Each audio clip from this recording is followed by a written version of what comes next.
Builders association of India ने बीएआई के western zone की समस्याओं को लेकर मुंबई के नेस्को में एक अहम बैठक की। इस बैठक में वेस्टर्न जोन के 5 राज्यों के बीएआई प्रेसिडेंट ने हिस्सा लेकर अपनी समस्या को बिल्डर्स एसोसिएशन ऑफ इंडिया के नेशनल प्रेसिडेंट के विश्वनाथन के सामने प्रमुखता से रखा। हम लोग गुजरात से है और ये पूरा सेमिनार जो था ये सेकंड वेस्ट जोन मीटिंग है। इसमें छत्तीसगढ़, गोवा, मध्य प्रदेश, महाराष्ट्र, सब गोवा भी आता है। और इसमें हमारा गुजरात का अभी जो बर्निंग इश्यू है वो क्वारी का स्ट्राइक है। क्वारी का स्ट्राइक है बिकॉज ऑफ सेंट्रल एनवायरमेंटल जो सर्टिफिकेशन है या स्टेट सर्टिफिकेशन है, कुछ अप्रूवल है, उसकी वजह से पूरा कंस्ट्रक्शन का काम ठप हो गया है।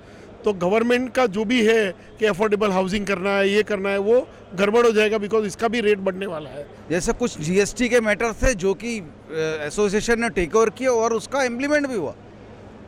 जैसे एक एसोसिएशन ने अभी विवाद से विश्वास तक वाली स्कीम थी, वो एसोसिएशन ने टेक ओवर की थी और उसमें बहुत सारे कॉन्ट्रैक्टर्स को उसमें फ़ायदा मिला है।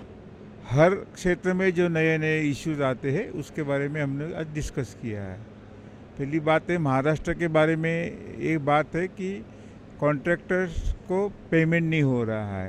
करीब 40,000 करोड़ रुपया पेमेंट आने का बाकी है लोगों का, और इतना देने के बावजूद, देने का मतलब पेएबल है, उसके बावजूद भी सरकार ने करीब और 60,000 करोड़ का काम इशू किया है।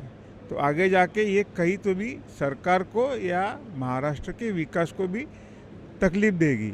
कि पर्टिकुलरली महाराष्ट्र में गवर्नमेंट टेंडर निकालते जा रहे हैं, बजट में बिल्कुल भी प्रोविज़न नहीं है। इन्हें टेंडर लगभग 70,000 करोड़ के निकले हुए हैं और बजट में प्रोविज़न 5-7 करोड़ का है। तो ये तो जैसे फार्मर्स सुसाइड कर रहे हैं, एक ऐसी नौबत आ गई कि महाराष्ट्र में कॉन्ट्रैक्टर सुसाइड करेंगे, ऐसा डर महसूस हो रहा है। वेस्टर्न जोन के बीएआई पदाधिकारियों की समस्या को सुनने के बाद बीएआई के नेशनल वाइस प्रेसिडेंट आनंद गुप्ता ने कहा कि इस समस्या की गंभीरता को देखते हुए वह सरकार से बात करके इसे हल कराने की कोशिश करेंगे। मैं ऐसा कहूँगा कि दोनों सरकारें इस बात के लिए जवाबदार हैं। जो पॉलिसी इस समय जो चल रही है वो ये है, पहले सरकार की पॉलिसी ये चली कि जो उनके साथ आए उन सबको एक 5-5, 10-10 करोड़ रुपए का उनके एरिया में काम उन्होंने अलॉट कर दिया without having a fund provision. तो जब सरकार बदली तो इन्होंने भी वही चालू कर दिया। तो नेचुरली जो प्रॉब्लम पहले एक पर्टिकुलर लेवल का था उससे डबल टिबल हो गया। और अब जब इलेक्शन आया तो मनी बांटने का काम किया और उस चक्कर में जो पोजीशन ख़राब थी वो उससे भी ज़्यादा डिटेरियोरेट हो गई।